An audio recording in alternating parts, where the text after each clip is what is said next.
कौन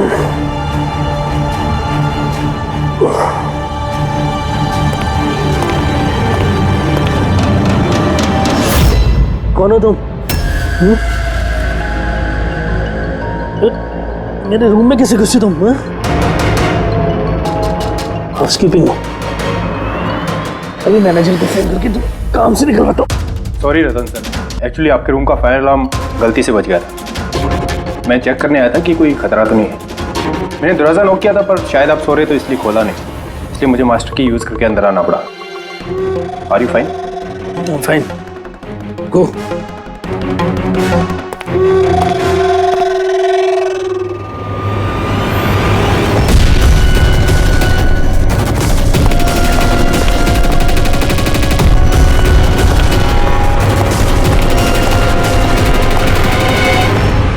सोने के बाद भी सर दर्द क्यों है? लगता है डबल शॉट कॉफी पीनी पड़ेगी। हाँ लिशा, काम हो गया। Great job. अब फटाफट वहाँ से निकलो, होटल का एक्चुअल स्टाफ 5 मिनट में वहाँ आ जाएगा। हाँ ठीक है, मैं निकलता हूँ, bye.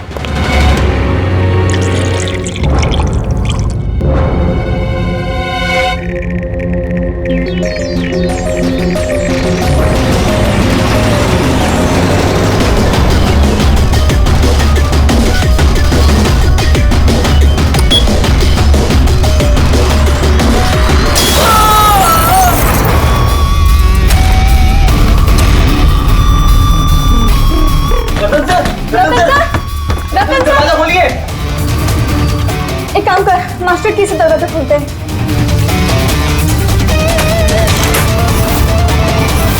Ratan sir, Ratan sir, Ratan sir!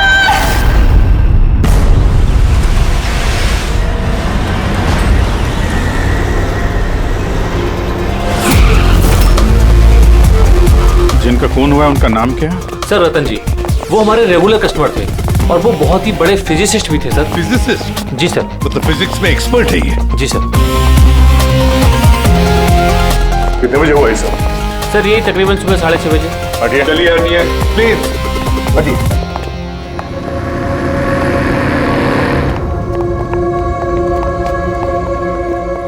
My God,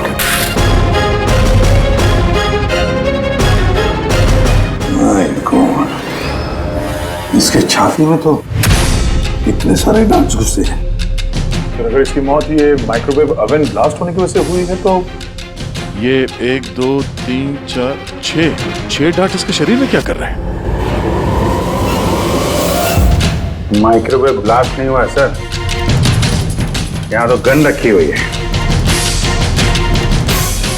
darts पहले से ही गन में फिक्स थी। ऐसा लगता है इस रतन को मारने की अच्छी खासी प्लानिंग की गई है। क्यों मैनेजर साहब, पता भी है आपको क्या हो रहा है आपके होटल में? आपके होटल के गेस्ट को किसी ने मारने की प्लानिंग की, माइक्रोवेव में ये डार्ट लगाकर। सर मैं खुद सरप्राइज हूँ कि ये सब क्या हो रहा है। यहाँ तुम्हारे होटल के रूम में एक मर्डर हुआ है, इसकी जवाबदारी आपके होटल की है और आपकी। पर सर आप बताइए, हम अपने कस्टमर को क्यों मारेंगे? जोया, जोया तुम बताओ ना सर को। सर के चेक इन करने के पहले तुमने कमरा ठीक से देखा था ना? जी सर। सर पूछिए ना सर, कल रात 11 बजे सर चेक इन किए थे होटल में। 10:30 बजे मैंने खुद चेक की थी कि सामान सब कुछ ठीक है कि नहीं, और माइक्रोवेव में उस वक्त कुछ डार्ट्स वगैरह नहीं थे।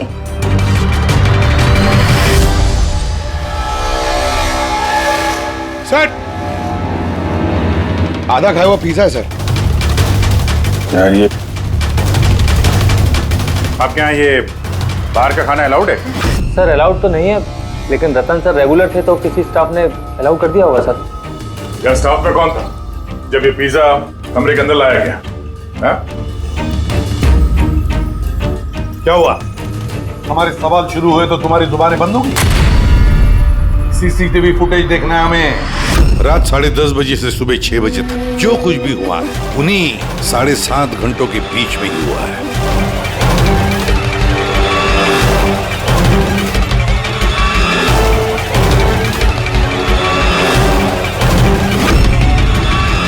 जोया 10:30 बजे रतन जी के कमरे में गई और 11:15 बजे बाहर आई 15 मिनट में।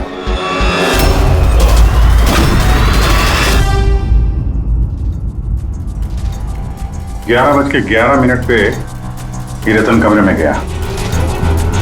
फॉरवर्ड करना सर।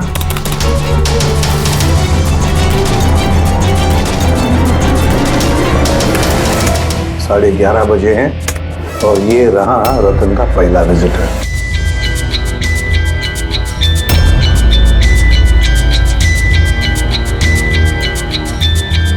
अरे 5 मिनट में बाहर भी आ गया। काफी गुस्से में भी लग रहा है कौन है? सर ये अमित है, रतन सर के भाई। पहली बार आए थे होटल में। रतन जी तो मिलना भी नहीं चाहते थे इन्हें, पर इन्होंने जबरदस्ती करके रूम में घुस गए।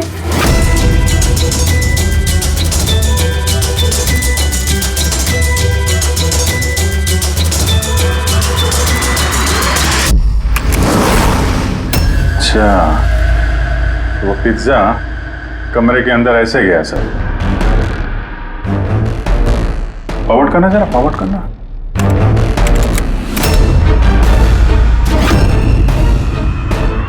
ये निकली स्टॉप 2 बजे। 12:30 बजे ये अंदर जाती है पिज्जा लेके और 2 बजे बाहर आती है। कौन है ये औरत? हैं? सर इनका नाम शमिता है। ये रतन जी की बहुत खास दोस्त है। लगभग हर वीकेंड में आते हैं उन्हें मिलने के लिए।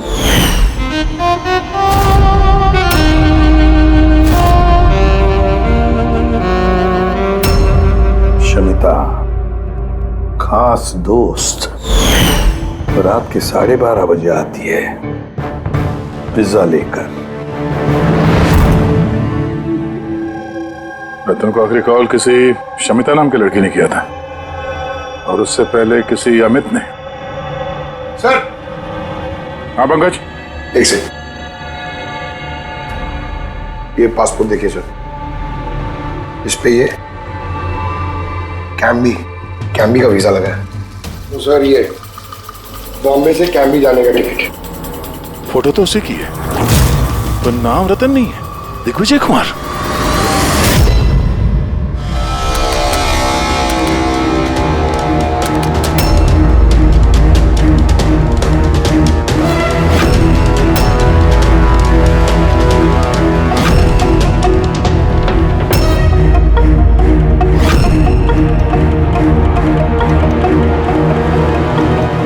सुबह के 6 बजे होटल का स्टाफ मेंबर रतन के कमरे में जाता है और 6:30 बजे बाहर आता है, मतलब ठीक रतन की मौत से पहले।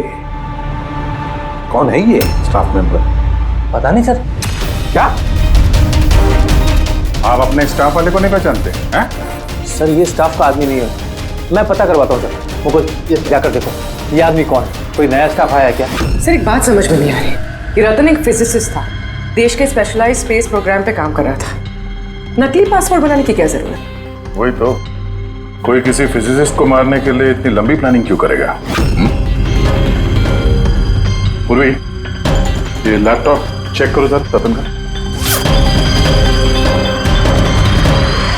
सर हाँ, मैंने सारा रिकॉर्ड चेक कर लिया। ये बंदा होटल के किसी भी डिपार्टमेंट में काम नहीं करता है, इवन वो स्टाफ का भी नहीं था सर। सर मुझे लगता है वो बाहर का ही था। ये लो। कोई बाहर का अनजान आदमी आपके यहाँ आता है, होटल का स्टाफ बन के घूम रहा है, ये आपकी सिक्योरिटी है? हैं?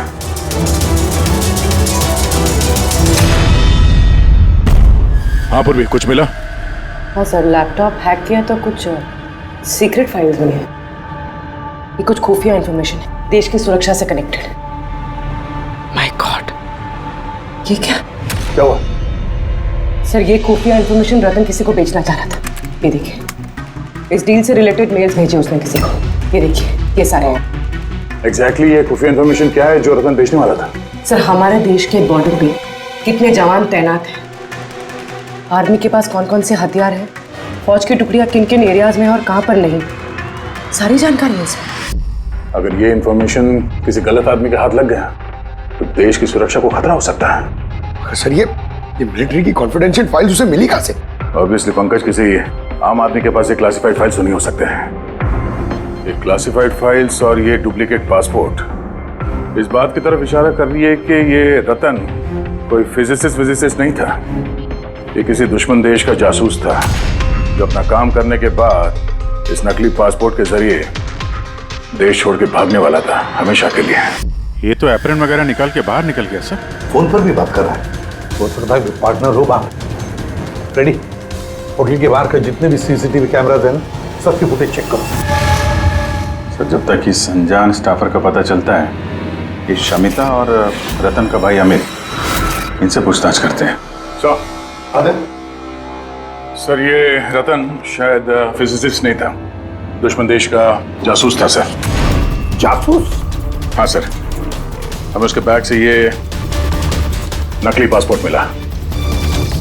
उसके लैपटॉप में ये खुफिया फाइल्स है सर, ये देखिए। माय गॉड, तो फिर हमें जल्दी से जल्दी रतन के घर वालों से मिलना चाहिए और इस शमिता से भी पता तो चले कि ये रतन फिजिसिस्ट था भी या कोई जासूस। एक तो अभी मेरे पति का खून हुआ है और अब सीआईडी वाले उन पर देश से गद्दारी का इल्जाम लगा रहे हैं। भाभी संभालिए अपने आप को। वैसे ही भाई साहब की मौत के सदमे से आपकी तबीयत खराब है। मिस्टर अमित, आपसे भी कुछ सवाल करने हैं हमें। आप लोग एक साथ एक ही घर में रहते हैं, तो कल रात अपने भाई के पीछे पीछे होटल रूम में क्या करने गए थे आप? मैंने ही भेजा था उन्हें वहां। तुमने भेजा? किस लिए? क्योंकि रतन भाई साहब पूरी प्रॉपर्टी अपने नाम करके हमें घर से निकालना चाहते थे। वसीयत के पेपर के साथ भी छेड़छाड़ की थी उन्होंने, और अपने भाई का तो उन्हें कोई लिहाज ही नहीं था। ये तुम क्या कह रही हो दिया? भाभी प्लीज। ये सारी बातें यहाँ पर हो सकती थी घर में, इसके लिए होटल में जाने की क्या जरूरत थी? सर लड़ाई झगड़ा करके हम घर का माहौल नहीं खराब करना चाहते थे, और रतन भाई साहब इस टॉपिक को कई दिनों से अवॉइड कर रहे थे, इसलिए मुझे लगा कि होटल में जाके बात करना ही ठीक रहेगा। मगर कमरे से तो तुम बहुत जल्दी वापस आ गए थे, इतनी जल्दी बात हो गई? सर होटल के कमरे में भी बात हो नहीं पाई थी। भाई साहब बहुत नींद में थे और थके हुए थे, इसीलिए चिड़चिड़े भी हो गए थे, और गुस्से में आके मैं भी वहां से निकल गया। इतना बड़ा घर है फिर भी होटल में जाके ठहरते थे हैं? सर रतन काफी इंट्रोवर्ट थे, उन्हें अकेलापन चाहिए होता था ताकि वो अपने काम में ज्यादा ठीक से ध्यान लगा सके। घर में भी होते तो अक्सर वो अपने कमरे में ही होते थे।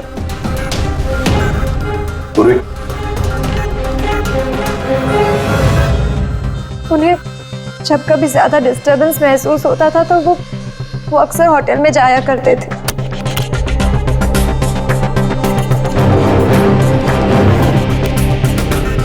ये शमिता कौन है?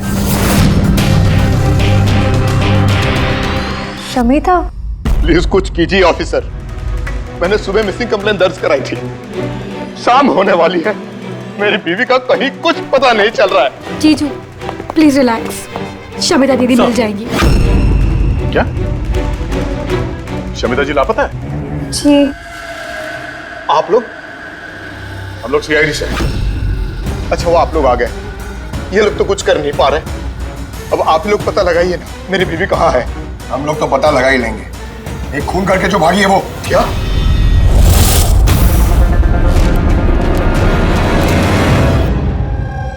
कहने के लिए तो रतन मेरे पति थे, लेकिन मैं उनके बारे में कुछ नहीं जानती थी। वो मुझसे कुछ भी शेयर नहीं करते थे। उनकी जिंदगी के हर पन्ने मेरे लिए राज से कम नहीं था। ये शमिता कौन है मैं कुछ नहीं जानती, मैंने ये नाम भी नहीं सुना। यहाँ तक कि वो क्या करते हैं, क्या काम करते हैं, मुझे कुछ नहीं पता। ये उस होटल कॉरिडोर की फुटेज। कल घर से कहाँ जाने के लिए निकली थी शमिता? अब घर से तो ऑफिस के लिए ही निकली थी, मगर ऑफिस से निकलने के बाद कहाँ गई कुछ पता नहीं चल रहा है। अच्छा कल डिनर में क्या खाया था रतन ने? प्लेन चीज पिज्जा।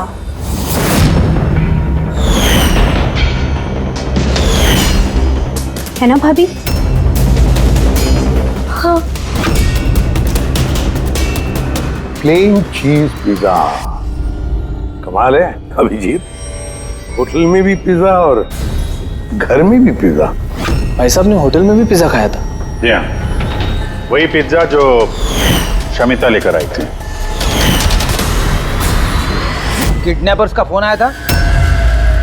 शमिता को किडनैप करना इतना आसान नहीं है। आईबी विंग में काम करती है वो, हर तरह से ट्रेंड है हर खतरे से निपटने के लिए। आईवी,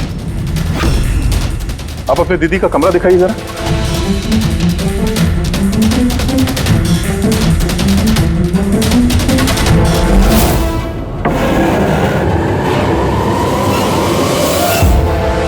सर, ये है दीदी का कमरा।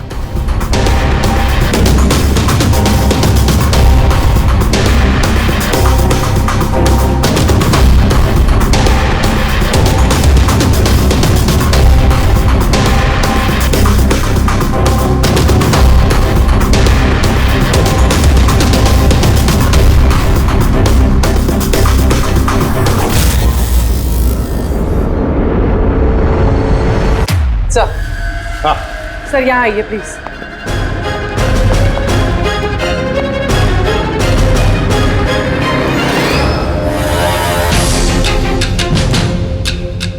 ये लो, कमरे के अंदर कमरा। सर इधर आइए। ये कंप्यूटर हैक हुआ है सर। एक काम करो, पूरे घर की तलाशी लो। गाड़ियां, विग्स, ओहो, प्रोस्थेटिक्स। अभिजीत, देखा है सर? हाँ सर, और ये लॉकर में क्लासिफाइड फाइल्स। लगता है काफी समय से जासूसी चल रही है इसकी। सिर्फ इतना ही नहीं सर, कोई तो है जो रतन पे नजर रखे हुए था। उसकी कंप्यूटर की एक एक एक्टिविटी को मॉनिटर कर रहा था। ये कंप्यूटर हैक है। कौन हैकर है पता लगा?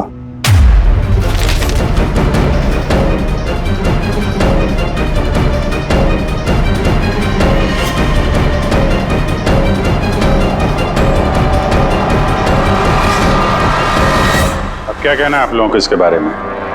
एक ही छत के नीचे रहते थे आप लोग रतन के साथ, और इस बारे में आप लोगों को भनक भी नहीं है। सर भनक कैसी लगती सर? रतन भाई साहब तो अपने कमरे में किसी को घुसने भी नहीं देते थे। और यहाँ तक कि सर काम वाली को भी नहीं, सफाई वगैरह भी वो खुद ही किया करते थे। फिर जस्मीन जी, आपका क्या कहना है? हैं? ये तो बेडरूम के अंदर का ही तो कमरा है। सर मैंने आपसे कहा ना, मुझे कुछ नहीं पता। अरे ये कब और कैसे? तो शमिता घर पे नहीं है सर, लापता है वो। आईबी ब्यूरो में काम करती है सर। हमने उसका लैपटॉप चेक किया। पूर्वी को रतन के लैपटॉप पे जो खुफिया इंफॉर्मेशन मिली थी सर, वो सारी इंफॉर्मेशन यहाँ शमिता के लैपटॉप में भी है। ये जानकारी लीक करके देश छोड़ के भागने का इरादा था। ये शमिता आईबी में नौकरी करती थी, इसका मतलब है वो देश की सारी खुफिया जानकारी उसके पास थी, जो वो रतन को देती थी, और रतन ये दुश्मन देशों को दे देता था। दोनों पैसे कमा रहे थे इसके ऊपर। हाँ सर, मगर इस बार उसने डबल क्रॉस कर दिया रतन को। उसने उसे जान से मार दिया और मार के यहाँ से भाग गई। या सारे के सारे सबूत इकट्ठा करो और ब्यूरो में लेकर आओ।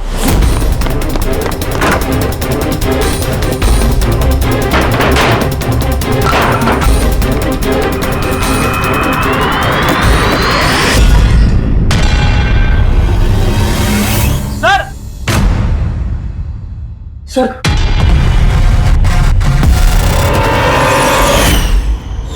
शमिता? आद्या, सर ये विक्रम और अंजलि, इनके जो एलिबाइज हैं वो हमने चेक किए। जब खून हुआ उस रात ये विक्रम ग्रैंड रोड में एक ट्रैफिक जाम में फंसा हुआ था और रात के करीब 2 बजे घर पहुंचा वो। और ये अंजलि? सर अंजलि भी रात के 12 बजे तक काम कर रही थी और करीब 1:30 बजे के आसपास वो घर पहुंची। सब देखकर ऐसे लगता है कि ये कोई मामूली मर्डर केस नहीं है, देश की सुरक्षा से जुड़ा हुआ है। सर, सर ये देखिए, सर ठीक ब्लास्ट से पहले सुबह 6:30 बजे के आसपास इस लाल गाड़ी में एक औरत होटल से बाहर गई। सर हाँ, वो जो नकली होटल स्टाफ वाला था ना सर, वो भी उसी वक्त निकला था, लेकिन दूसरे गेट से। ये देखिए। पूर्वी, गाड़ी कितने बजे आई थी होटल में? सुबह 6 बजे। निकल गई 6:30 बजे, आधे घंटे बाद। लड़की के चेहरे पे जूम करो जरा, देखें तो सही। हमारे डेटाबेस में कुछ नाम और चेहरे हैं जिनसे देश की सिक्योरिटी को खतरा है। ये गद्दारों और जासूसों वाली लिस्ट। इनके चेहरे स्कैन करो और उन सब से मैच करके देखो। और पंकज, आरटीओ से पता करो कि ये गाड़ी किसके नाम पर रजिस्टर्ड है। सर बड़ा ही कंफ्यूजिंग केस है सर, कुछ समझ भी नहीं आ रहा है आखिर ये माजरा है क्या। फ्रेडी, एक बात तो पक्की है कि ये केस देश की सुरक्षा से जुड़ा हुआ है, इसलिए जिसने भी इस शमिता और रतन को मारा है ना, वो कोई मामूली क्रिमिनल नहीं, मामूली खूनी नहीं है। ये चक्कर कुछ और ही है। ओहो, अरे क्या हुआ, कुछ मिला? हाँ सर, मिला। ये आदमी और औरत उस लिस्ट में नहीं है देश के गद्दारों वाली, बल्कि उन लोगों की लिस्ट में है जो देश से गद्दारी करने वालों को पकड़ के खत्म करते हैं सर। ये दोनों आईबी ऑफिसर्स हैं, अलीशा और ईशान। ऐसे भी प्रद्युम्न, मैं आपकी बहुत इज्जत करता हूँ, इसलिए मैं कुछ नहीं कह रहा। अगर यही इल्जाम किसी और ने लगाया होता तो वो ऑफिसर अब तक बहुत पछता रहा होता। शेखर जी, आप आईबी के हेड हैं, इसलिए तो ना आपका ये धमकी भरा रवैया मैं भी बर्दाश्त नहीं करता। एसीपी साहब, मैं धमकी नहीं दे रहा हूं, आपके इल्जाम का जवाब दे रहा हूं। आपने बड़ी आसानी से हम पर रतन और शमिता के खून का इल्जाम लगाया है।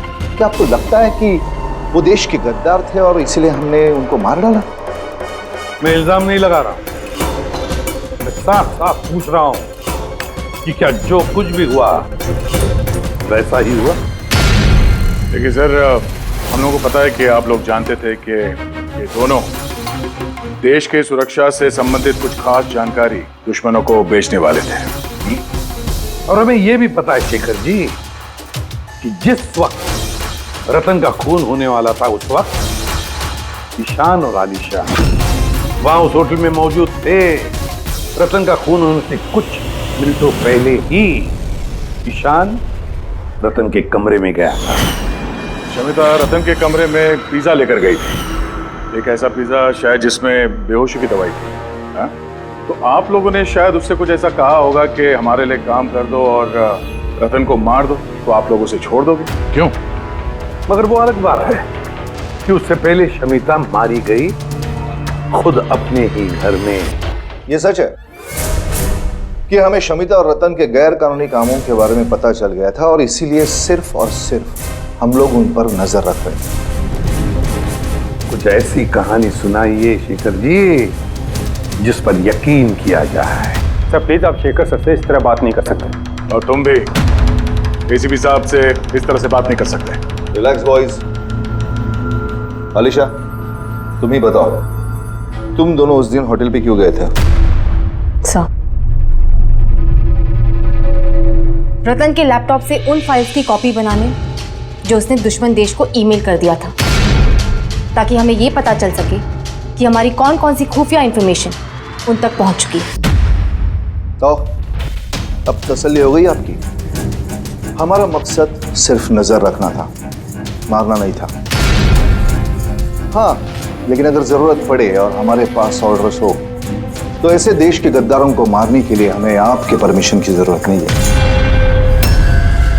सर फिलहाल तो टेंशन वाली बात यह है कि जिस किसी ने उन दोनों को मारा है तो उसके हाथ देश की खुफिया जानकारी लग गई होगी।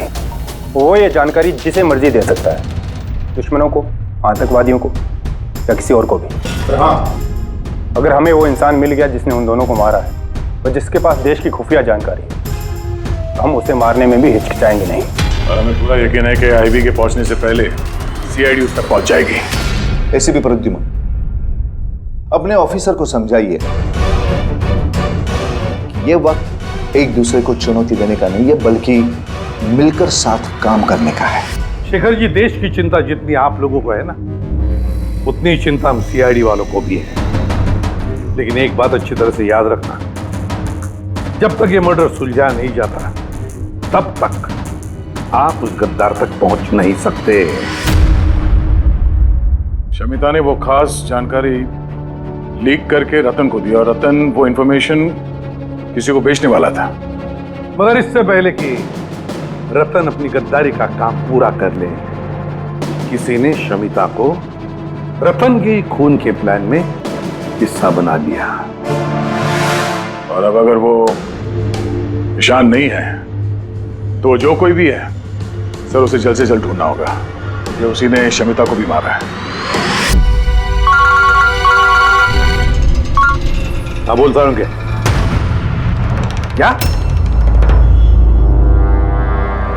क्या सारुण के?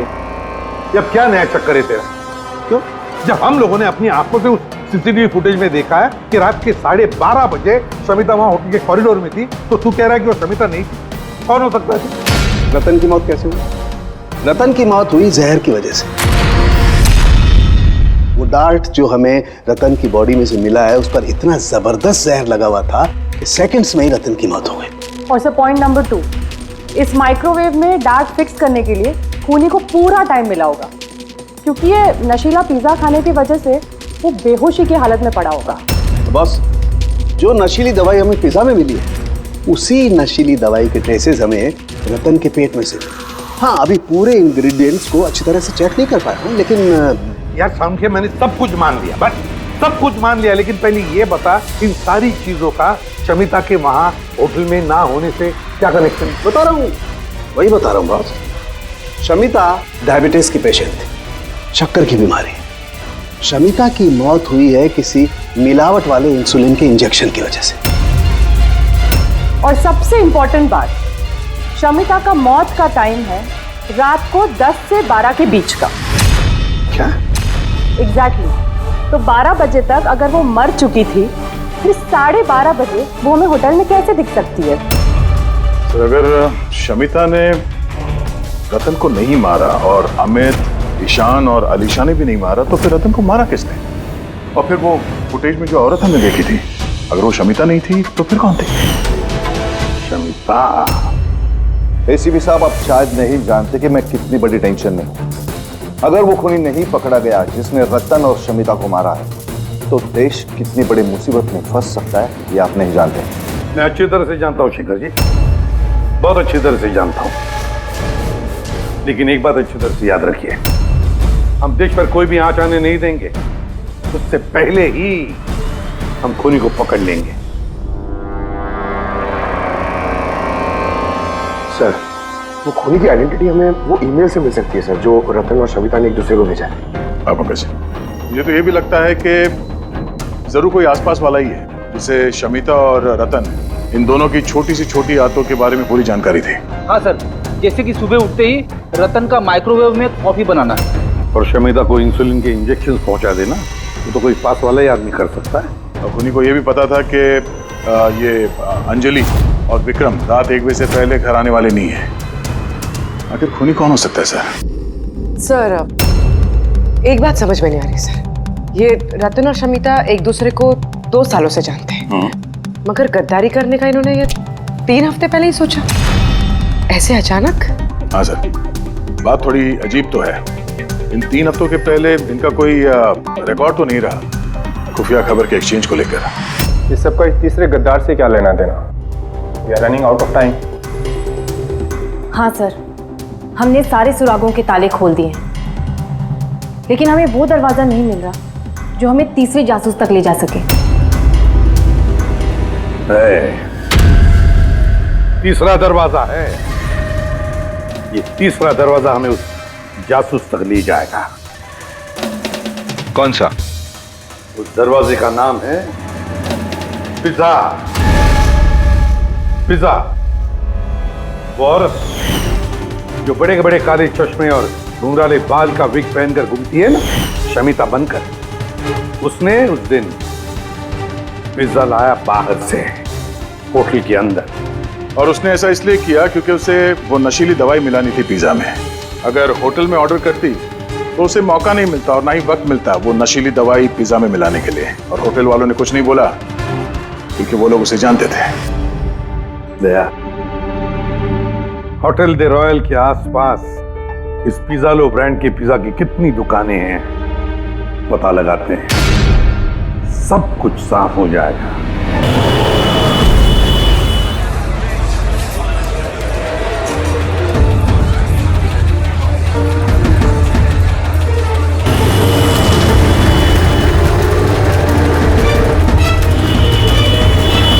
हाँ सर, कल रात 12:15 बजे कोई तो आया था पिज्जा लेने, लेकिन वो कोई लड़की नहीं बल्कि एक लड़का था। इन दोनों में से कोई था? हाँ सर, यही था वो। विक्रम?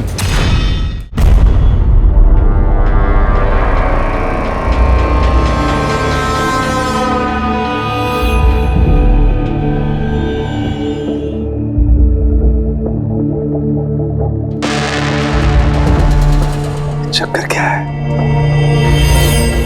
अरिका, एक मिनट आओ। यस। अरिका, ये दोनों स्लाइड्स में पिज्जा के सैंपल्स हैं। इसमें वो है जो हमने उसके पेट में से निकाला है। दूसरा ये पिज्जा का वो टुकड़ा है जो एक्चुअल है, जो टेबल पे रखा हुआ था। जरा देखो दोनों। सर, इट्स ऑब्वियस ना कि यही वाला पिज्जा खा के रतन वो बेहोशी वाली नींद सोया था। उसमें देखना क्या है? Do you think I am a fool? No क्या पे? अरे कोई वजह होगी तभी तुम्हें दिखा रहा हूँ ना। प्लीज देखो ना। Of course sir. Just see it. हाँ हाँ सर, हाँ।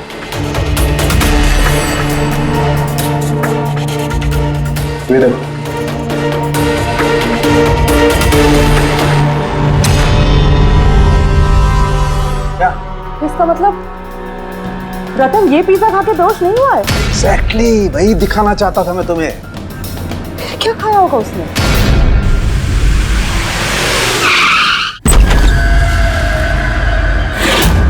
विक्रम, विक्रम, उसे क्या हो गया? जल्दी एम्बुलेंस को फोन करो। ये किस चीज की तरफ इशारा कर रहा है? फोन पे? हाँ, क्या है इस फोन पे? 5 मिनट में एम्बुलेंस आ रही है। Good good. शमिता और रतन सामने हैं। सर, फोटो देखी तो लग रहा है कि लोग एक दूसरे को बहुत प्यार करते हैं। 1 महीने पुराना फोटो। दोनों प्यार करते थे या जासूस थे?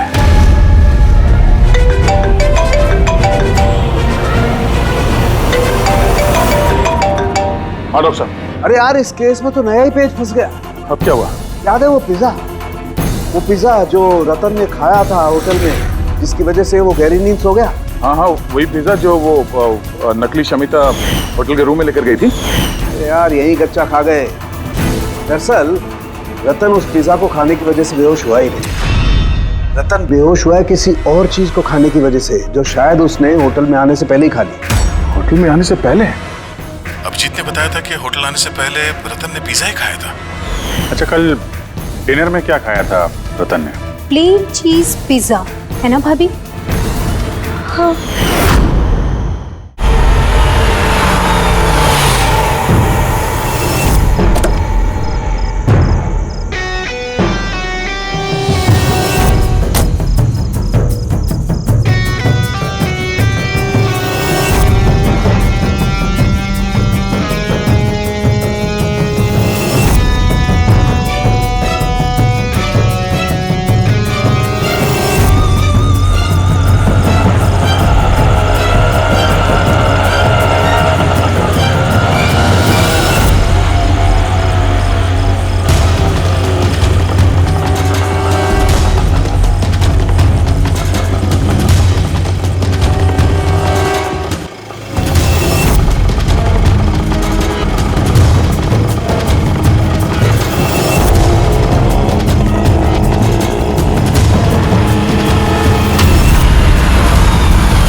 जैस्मिन, तुम यहाँ क्या कर रही हो?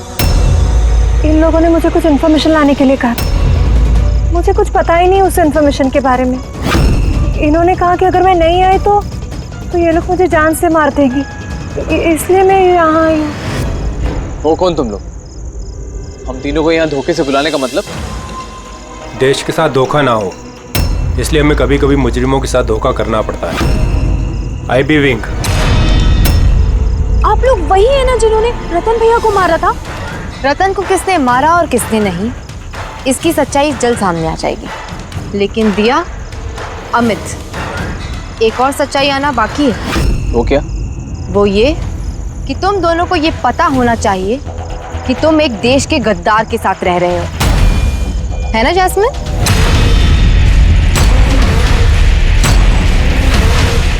What nonsense!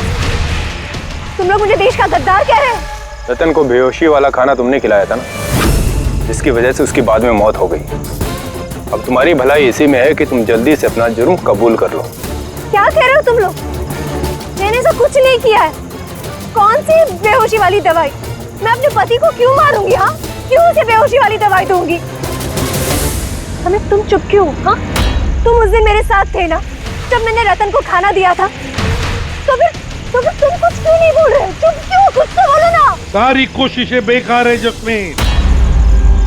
अपने देवर भैया के मुंह से सच उगलवाने की कोशिश मत करना, क्योंकि ये अपना मुंह खोलेगा ही नहीं। ये सारा किया धरा इसी का है। विक्रम को जानते हो? कौन विक्रम?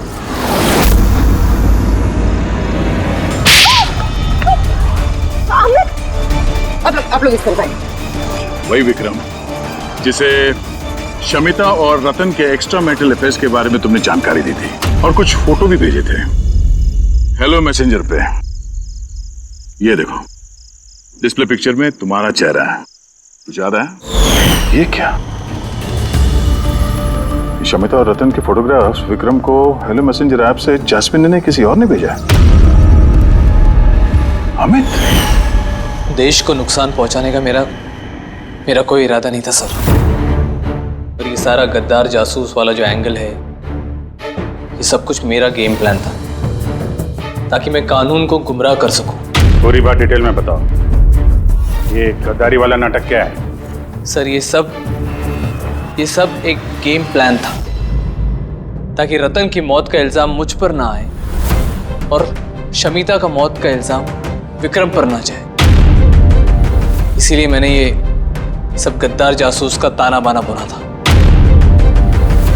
तो रतन को मारना क्यों चाहते थे तुम? हाँ?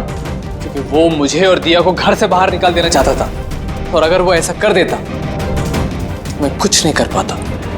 लेकिन मेरी किस्मत अच्छी थी कि उसी वक्त मुझे रतन और शमिता के लव अफेयर के बारे में पता चल गया, और तभी मैंने ये सारा प्लान रचा।